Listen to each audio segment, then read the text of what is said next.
Hello everyone, welcome back to my channel. ఈ రోజు మన ఛానల్లో మరో సరికొత్త రెసిపీతో మీ ముందుకు వచ్చేసానండి. చాలా అంటే చాలా సింపుల్గా చేసుకోవచ్చు. ఇక దీని టేస్ట్ విషయానికి వస్తే భలే అంటే భలే రుచిగా ఉంటుంది. కొత్తగా అన్నాను ఎందుకు అంటే ఈ ఉల్లి పకోడీని అయితే శనగపిండి కానీ లేదంటే పుట్నాల పిండి కానీ ఉపయోగించకుండా చేశానండి. రెసిపీ అయితే సూపర్ ఉంటుంది. సాయంత్రం కరకరలాడుతూ భలే రుచిగా ఉంటుంది. ట్రై చేసేయండి. అలాగే ఫుల్గా వీడియో చూసేయండి, ఎక్కడ స్కిప్ చేయకుండా. ఇక దీనికోసం అయితే ఒక 1/2 కేజీ వరకు ఉల్లిపాయలు తీసుకొని ఇలా సన్నగా పొడుగ్గా కట్ చేసి పెట్టేసుకున్నా.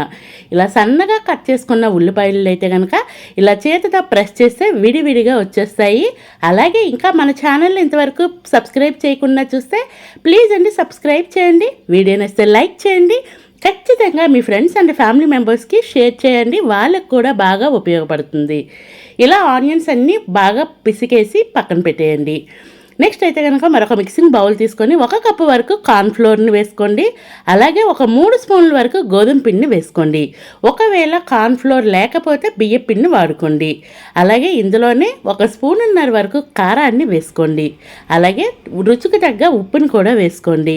కార్న్ఫ్లోర్ అంటే మొక్కజొన్న పిండి అండి, అందరికీ తెలిసే ఉంటుంది. ఇది ఏ కిరాణా స్టోర్స్లోనైనా అవైలబుల్గానే ఉంటుందండి. ఇలా అన్ని ఉప్పును కూడా వేసుకున్నాక మొత్తం బాగా కలిసే విధంగా కలుపుకోండి. కలుపుకున్న తర్వాత కొంచెం నీళ్ళని వేసుకొని బ్యాటర్ని అయితే రెడీ చేసుకోవాలండి. ఎక్కువ ఇంగ్రీడియంట్స్ లేకపోయినా ఉల్లి పకోడీ అయితే సూపర్ ఉంటుందండి. సాంబార్ కాంబినేషన్లో కానీ లేదంటే ఈవినింగ్ టీ టైంలో కానీ తినడానికి సూపర్ అంటే సూపర్ ఉంటుంది. అలాగే బ్యాటర్ని అయితే నేను చెప్పాను కదా, కొంచెం నీళ్ళని వేసుకొని ఈ విధంగా అయితే కలిపేసుకోవాలి. మరీ థిక్గా ఉండకూడదు బ్యాటర్ అయితే కనుక. మళ్ళీ ఇలా విస్కర్తో అయ్యే పని కాదని చెప్పి చేతితో బాగా కలిపేసుకోండి. ఇలా లమ్స్ ఏమీ లేకుండా చక్కగా కలిపేసుకోవాలి. చూస్తున్నారు కదా, పిండి ఈ కన్సిస్టెన్సీలో ఉండాలి. మరీ జారుగా ఉండకూడదు, అలానే మరీ థిక్గా ఉండకూడదు. ఈ విధంగా కలిపెట్టుకున్న పిండిలోని ముందుగా మనం ఆనియన్స్ని అయితే ఆల్రెడీ కట్ చేసి పెట్టేసుకున్నాం కదా, అలా కట్ చేసి పెట్టుకున్న ఆనియన్స్ని కొంచెంగా వేసుకొని కలుపుకోవచ్చు. లేదంటే అన్నింటినీ ఒకేసారి వేసేసి ఈ ఉల్లిపాయలకి మొత్తం ఈ బ్యాటర్ అంతా పట్టే విధంగా అయితే బాగా కలిపేసుకోవాలి. చూస్తున్నారా, ఈ విధంగా ఉండాలి. ఉల్లిపాయలకి ఫుల్గా పిండి అనేది పట్టకూడదు. థిక్గా కలిపేసుకుంటే పిండి ఎక్కువైపోయి ఆనియన్ పకోడీ అంత క్రిస్పీగా రాదు.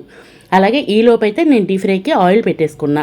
ఆయిల్ వేడైనాక ఇలా నేను వీడియోలో చూపించిన విధంగా ఉల్లి పకోడీని వేసుకోండి, చాలా బాగా వస్తుంది. ఇంకా విడివిడిగా కావాలి అనుకుంటే చేతిలోకి కొంచెం పిండిని తీసుకొని నూనెలో వేడి నూనెలో వదలండి.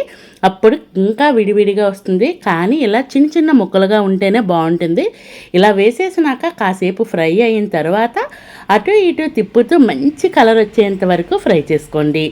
ఈ కలర్ వచ్చినాక అలాగే మనం ఆయిల్ కూడా బబుల్స్ ఏమీ లేకుండా కూల్ అయిపోతుంది. ఆ టైంలో అయితే మనము పకోడీని బయటికి తీసుకోవాలి. అంతవరకు అటు ఇటు తిప్పుతూ ఫ్రై చేసుకోండి. చాలా రుచిగా ఉంటుంది, ట్రై చేయండి. కొత్తగా ఉంటుంది, టేస్ట్ అయితే సూపర్ ఉంటుందండి నిజంగానే. ఇలా మొత్తం అటు ఇటు కలుపుకుంటూ 2 వైపులా బాగా ఫ్రై అయిన తర్వాత ఆయిల్లో నుంచి బయటికి తీసుకోండి. చూస్తున్నారా, ఎమ్మీగా ఉంది కదా, చూడటానికి చాలా రుచిగా ఉంటుంది. మీకోసం మరొకసారి కూడా వేసి చూపిస్తానండి. నేను ఈ విధంగా వేసుకుంటున్నాను చూడండి. ఇలా వేసుకుంటే విడివిడిగా వస్తుంది, అంతగా అతుక్కోకుండా వస్తుంది. ఇలా కాకపోతే కళాయిలో ఎక్కువ కాకుండా కొంచెం వేసుకొని ఫ్రై చేసుకోవాలి. ఇలా అటు ఇటు మళ్ళీ ఇది కూడా అంతే, అటు ఇటు తిప్పుతూ ఈ కలర్ వచ్చేంత వరకు ఫ్రై చేసుకుంటే చూడండి ఎమ్మీగా రెడీ అయిపోయింది మన ఆనియన్ పకోడీ అయితే. ట్రై చేసినాక రెసిపీ ఎలా వచ్చిందో కామెంట్ బాక్స్ ద్వారా తెలియచేయండి. Finally ready to eat. Thank you for watching. Please do subscribe to my channel.